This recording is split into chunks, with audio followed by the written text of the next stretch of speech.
If India stops our water, there is trouble and there can be a war on this.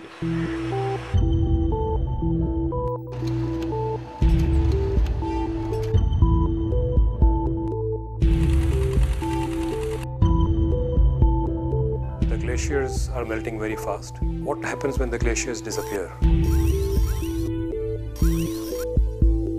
Both countries need while maintaining the sanctity of the treaty. The one thing that had to be solved was water.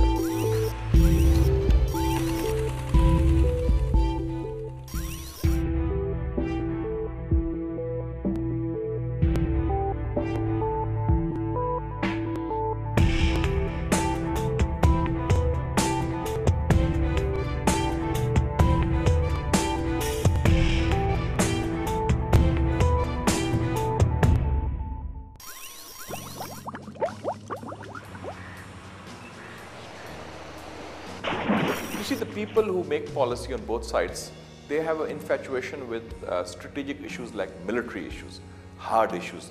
And they are considered more, if I may use the term, sexy, rather than these issues which are dry, which require tedious detail, which require technical expertise. And none of the mandarins in both our foreign offices do they have the time to go through that detail, unfortunately.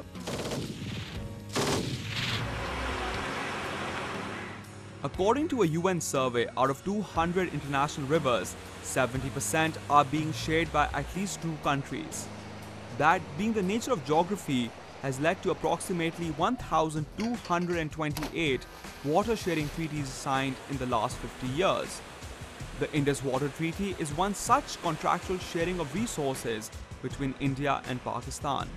The water of the river Indus will reasonably be a critical issue between the 2 countries in the years to come. However, in the list of priorities, it ranks below many of the outstanding issues between the 2 countries.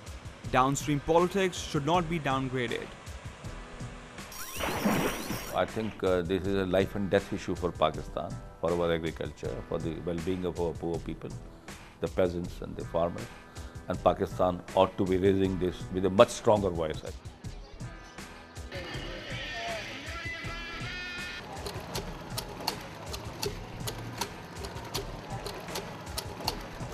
Well, water is one of the immediate reasons why the tensions emerged at the very onset.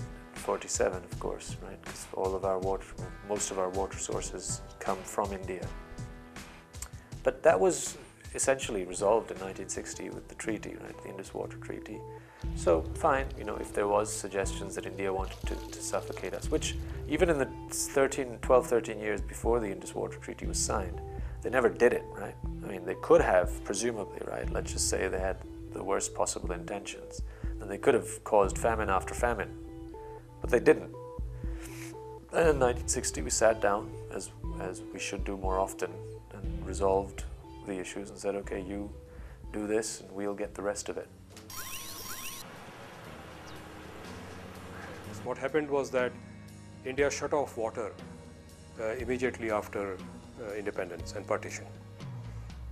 Pakistani delegation went to India, and India presented an interim agreement which Pakistan accepted, because if they had not accepted that year, Pakistan would not have had a wheat crop because there would be no sowing of the wheat, there was no water.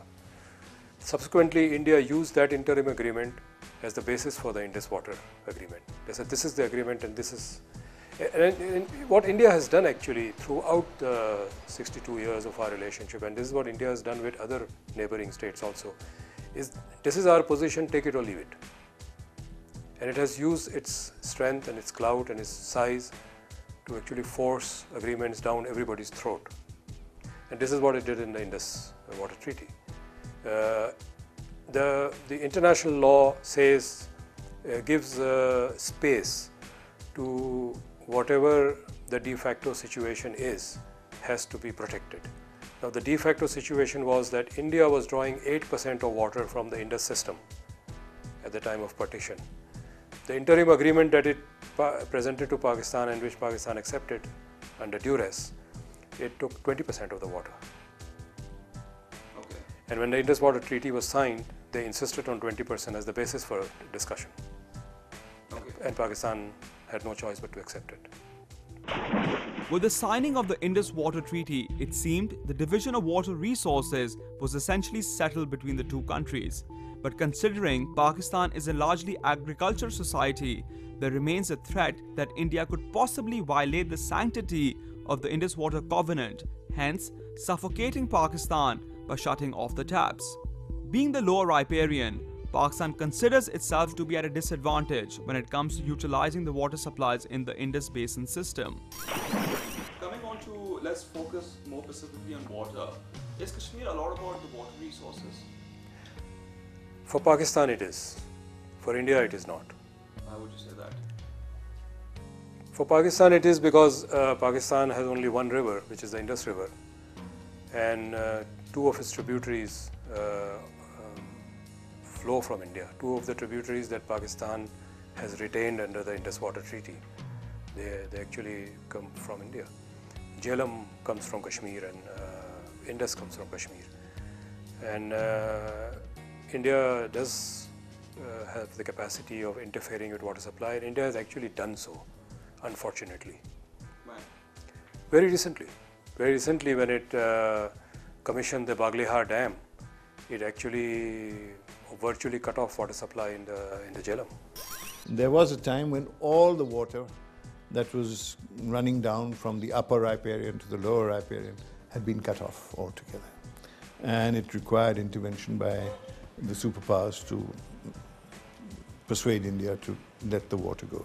But for one season, Kharif season, we didn't have any water. Now, it could happen anytime, and therefore they agreed to negotiate through arbitration with the World Bank, and in 1960, I think it was, that the Indus Water Treaty was signed.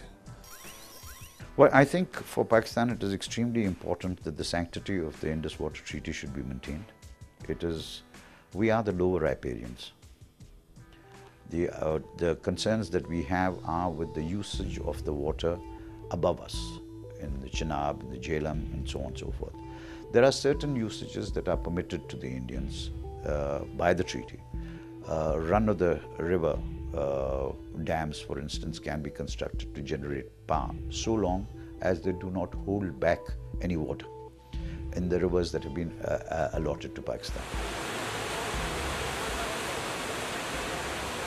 So certainly when the treaty was signed by Ayub Khan, even at that time people said that Pakistan has not done a good thing by giving 3 of its rivers to India at that time. But the World Bank, through its link canals and guaranteeing the flow of water from the other rivers, Jhelum, Chenab, we thought that we'll be able to meet. But even in what is allocated to us, if India stops our water, there is trouble and there can be a war on this.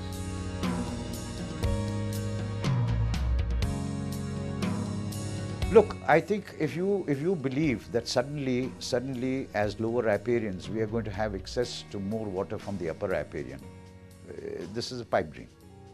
If we engage in pipe dreams, we set aside the practical things that need to be done. We have not had an instance anywhere in the world, and let us look at the Tigris and the Euphrates and the debates and the discussions and the difficulties between Turkey, Syria and Iraq on these subjects. We must know that it's an unfortunate reality that the upper riparian has the upper hand.